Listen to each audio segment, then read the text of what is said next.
Sometimes I feel like Jeffrey Rush in the movie Shine.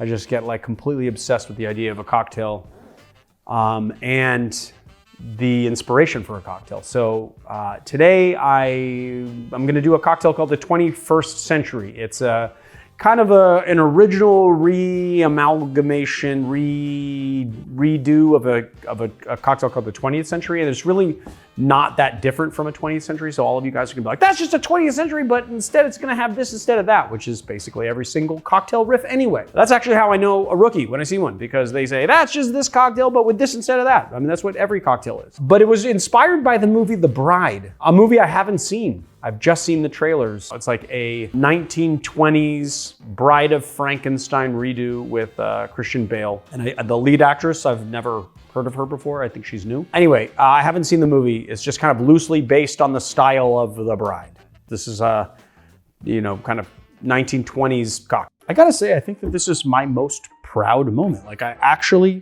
finally have a copy of the book that I wrote. It took me a year and a half to write this book. I'm very proud of it. So I would just implore everyone to go buy a book. The more books you buy, the better it is for me, and then I can make another book for you guys. I'm already thinking about new books, but I'm just super proud of this, and I just hope that you guys really enjoy it and buy this book. I think you guys will really like it, and I worked really hard on it, and I love you guys, and you love me, and I love you, and you love me. It's a love fest over here, so pick up my book.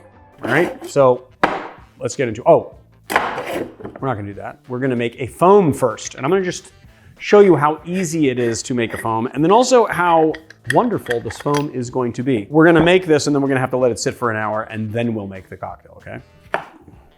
20th Century, that's the one that's named after the train. That is the one that's named after the train. In our Issy Whipper, we're gonna do 3 ounces of lemon juice.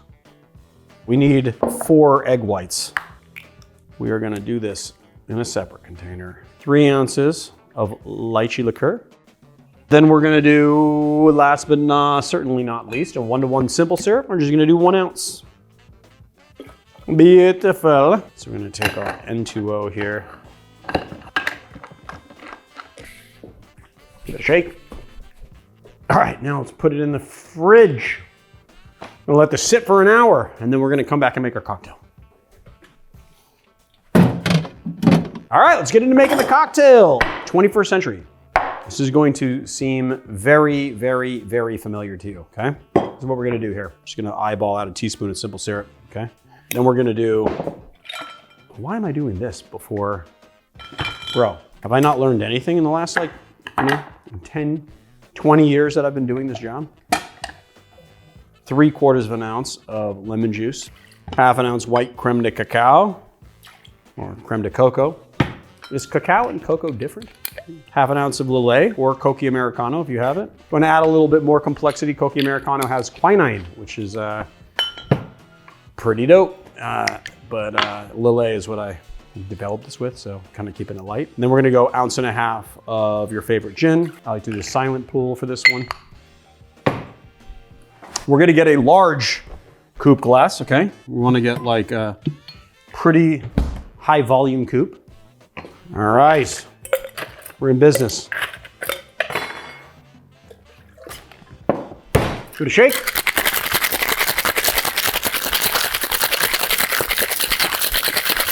Give it a strain. For the last bit, we're gonna do our little nicely chilled foam here. We're just gonna float that foam right on top of the cocktail. And then last but not least, spritz of lemon oils. And there you have the 21st century. I mean, dare I say it's a lemony and bright. It's super pump of lemon right there. But what you have, which is really nice, is you've got the complexity of the Lillet and that aromatized wine in the body. And then you also have a little hint of that creme de cacao. Cacao? Creme de cacao. Creme de cocoa. It's creme de cocoa. I mean, it's Coco. Creme de cocoa. It's written cocoa on the bottle. No, it says an A there, isn't it? Well, cacao is AO. Cocoa is OA. Oh, anyway, it's creme de cacao, creme de cocoa. You get that little hint of chocolate, and then you get the lychee and the Saint Germain, all that nice floral lychee flavor. There it is, 21st century.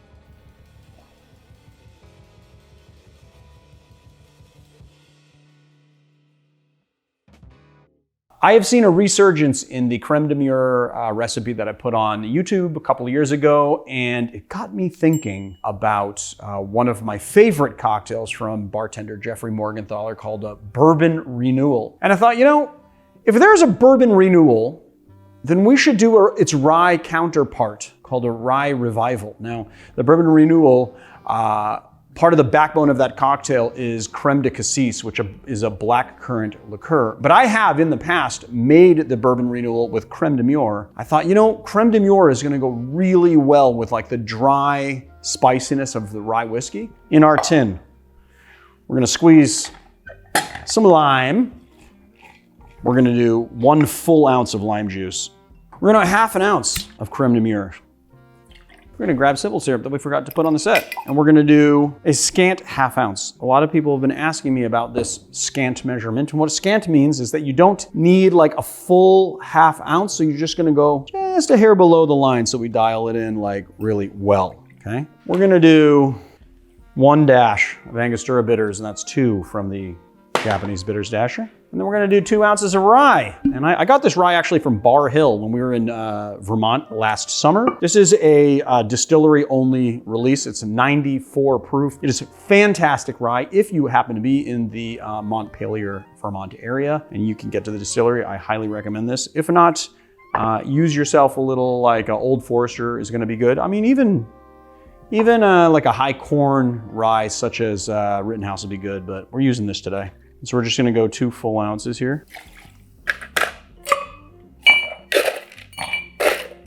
Let's give it a shake.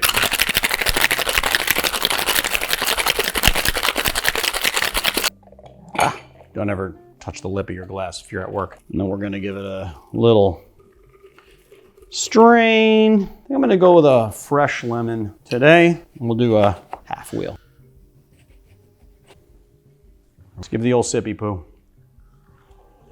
Fantastic. But what, you know, what's nice is you get the savory, spicy dryness of the rye coming through. Balanced nicely by the simple syrup. You really need that simple syrup to be balancing that lime, which is nice and tart and sharp. And then you have that savory sweetness coming in from the Creme de Mure, which has a gin base along with red wine and blackberries. It is fantastic. So there it is, the Rye Revival.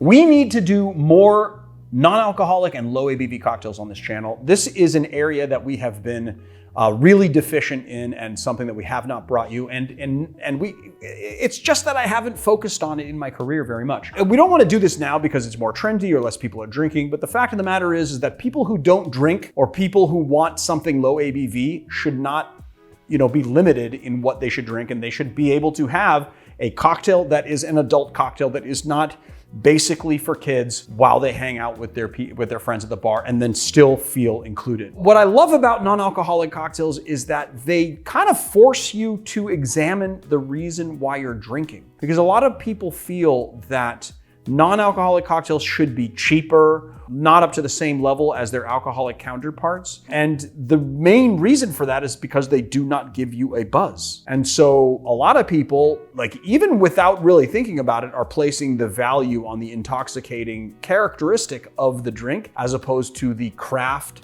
and the pleasurability of the drink. But like drinking for alcohol is the same as like eating to get full, kind of, right? You're like after the effect of it and not so much the experience of it. But drinks should be experienced and you should savor that experience. And it is that experience which is so pleasurable. And that's what we value here. So non-alcoholic cocktails, it is more so. I think like as a regular segment, we're gonna be doing these because I really am interested in exploring these flavors that I've neglected for so long. Today we're gonna be using an alcohol alternative from Ritual, their whiskey alternative. It is a little bit lighter and you don't get a lot of that punchiness that you would get with its alcoholic counterpart. They've done a really good job of synthesizing those barrel notes inside it to give you like a really good whiskey experience I think. I'm calling this cocktail Summer Season because I just want something that is like punchy, a little bit spicy, something that you can crush at the pool, something that's adult and non-alcoholic. All in one, I think I've cracked the code. Okay, first thing we're gonna do is 3/8 of an ounce of ginger syrup, and this is a fresh ginger syrup.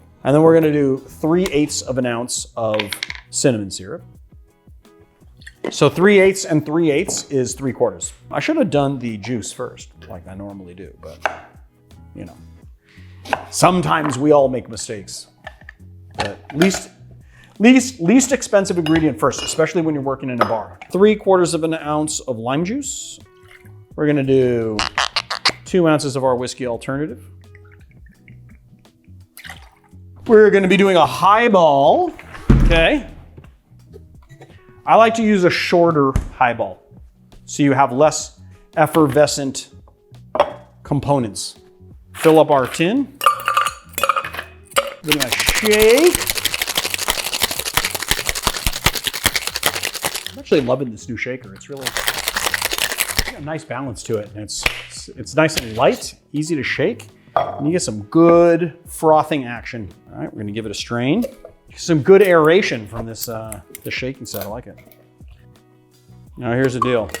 We're just gonna add a little bit because we have 2 sparkly components in this cocktail, okay? Okay. So we're just gonna add 1 ounce of ginger beer here, okay? Just a little ounce, okay? Okay. And then we're gonna add our ice, like so. Now you say, Leandro, there's a little space at the top because we are gonna top this with a nice Lambrusco. I'm just gonna pour a little, you can do this with non-alcoholic. I'm just gonna do a little Lambrusco on top, like so. And then mint. Give the old slappy poo, give it a crushy pants while you're at it. Time to taste the cocktail. Obviously, we did this for visual effect, and the Lambrusco is gonna have to be stirred into the cocktail. So let's just get a straw, get a little bamboo straw, and let's just like kind of stir it up in there so we can get a little bit of it. Let's give it a sip. I mean, it's so nice. The Lambrusco with the whiskey and the ginger is like incredibly good, but it's nice and punchy. It's very spicy from the ginger, and then it also has that nice cinnamon. The cinnamon's playing into that whiskey alternative, kind of trying to bring up those barrel notes. And then you have the Lambrusco that gives it like a little bit more effervescence and a little bit more of like a deeper sort of flavor to it. It's a nice low ABV cocktail. It's what we would call a patio pounder. That is just like something that's just completely like just like a bangable cocktail. You know what I mean? Just something you can just like sip on all day long. It's nice that it's low ABV so that you're not gonna get sloppy. It's a really nice, I would say like brunch cocktail or even end of the night cocktail if you want something a little punchy at the end of the night. So there it is, guys, the summer season. I was just like, did I put the jigger away? It was right here and I didn't even see it. Yeah, that being said, those pours of those syrups are probably cheaper than that single lime. Squeeze of lime, you think so? Or the single lime? Yeah, maybe. One of these days we should do the math and see how much a pour of XYZ's syrups cost. Like would cost, yeah. Compared to like. But if you want to make those calculations, do the math, leave them in the comments and we can all enjoy them. I've seen a resurgence in the Creme de Mure recipe that I put on YouTube a couple years ago.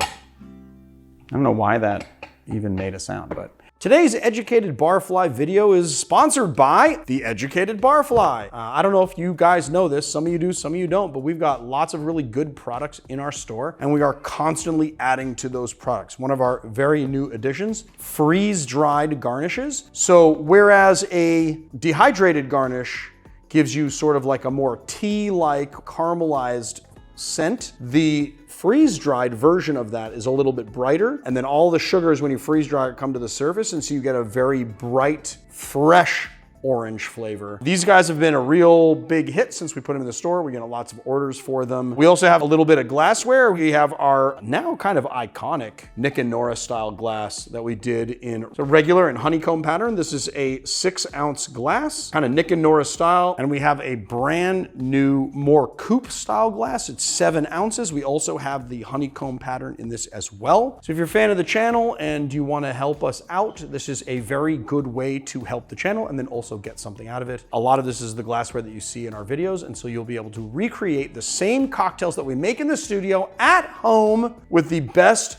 possible recipes, the best possible instructions, and now the best possible glassware and garnishes.